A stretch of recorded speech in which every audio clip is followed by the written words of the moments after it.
Okay. So here is a question that might surprise you. Did ancient humans actually get heartbroken? Not just sad. Not just lonely. That specific, devastating, completely overwhelming feeling that happens when someone you love leaves. Or chooses someone else. Or disappears from your life in a way that makes the whole world feel wrong. Did they feel that? The short answer is yes. Absolutely yes. And the evidence for it is written into your biology in ways that are going to make you see your own heartbreak very differently. Let us start with what heartbreak actually is. Because it is not just emotional. It is physical. And that is not a metaphor. When you experience romantic rejection or the loss of a close bond, your brain activates the same neural regions that process physical pain. A landmark study by researcher Ethan Kross at the University of Michigan put people who had recently been through a painful breakup into a brain scanner and showed them photographs of their ex. The brain regions that lit up were nearly identical to the regions that activate when you hold your hand over a flame. Your brain does not distinguish between a broken heart and a broken bone. To your nervous system, both are real pain. Both demand a response. And that is not a design flaw. That is evolution working exactly as intended.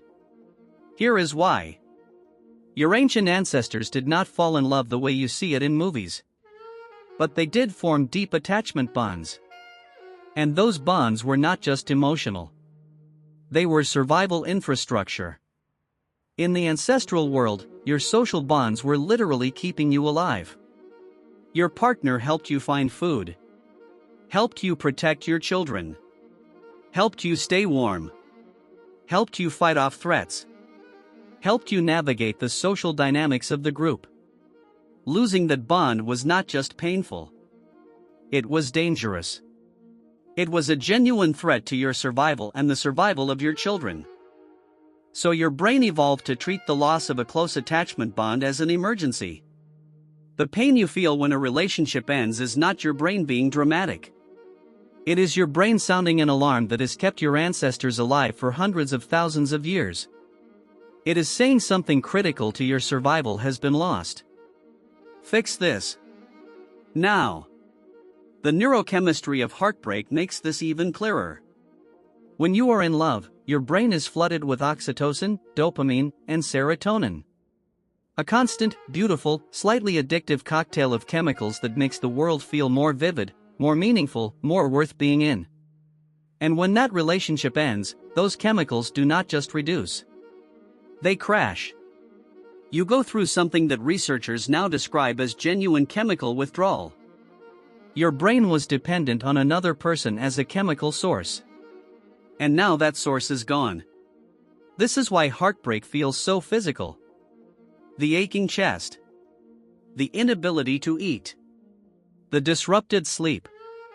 The intrusive thoughts that pull you back to the person no matter how hard you try to stop. These are not signs of weakness. They are symptoms of withdrawal from a substance your brain had become chemically dependent on. And your ancestors felt every single one of these things. The evidence is not just in neuroscience. It is in archaeology and anthropology too. We know that ancient humans formed long-term pair bonds. We know they experienced grief at the loss of partners from burial practices and skeletal evidence.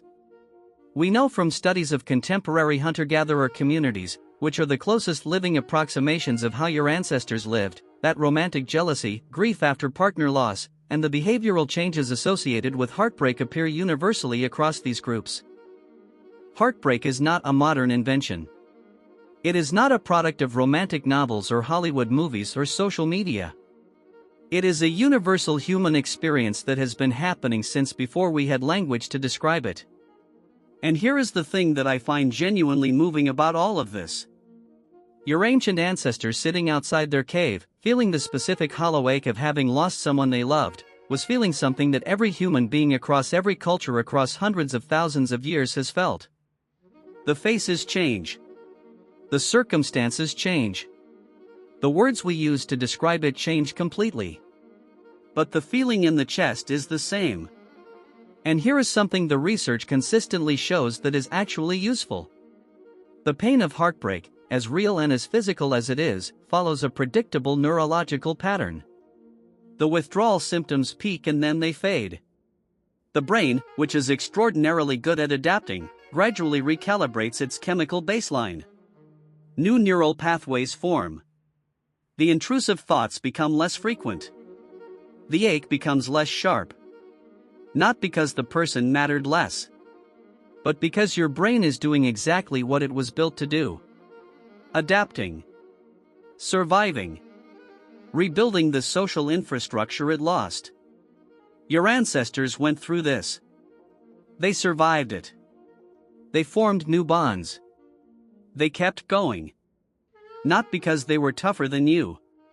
Because the same brain that creates the pain of heartbreak also creates the capacity to recover from it. So if you are in the middle of it right now, or if you have been through it recently, know this. What you are feeling is real. It has a name in neuroscience. It has been felt by every human being who has ever lived. And the fact that it hurts this much is not a sign that something is wrong with you. It is a sign that you loved something real. And that is actually one of the most human things there is.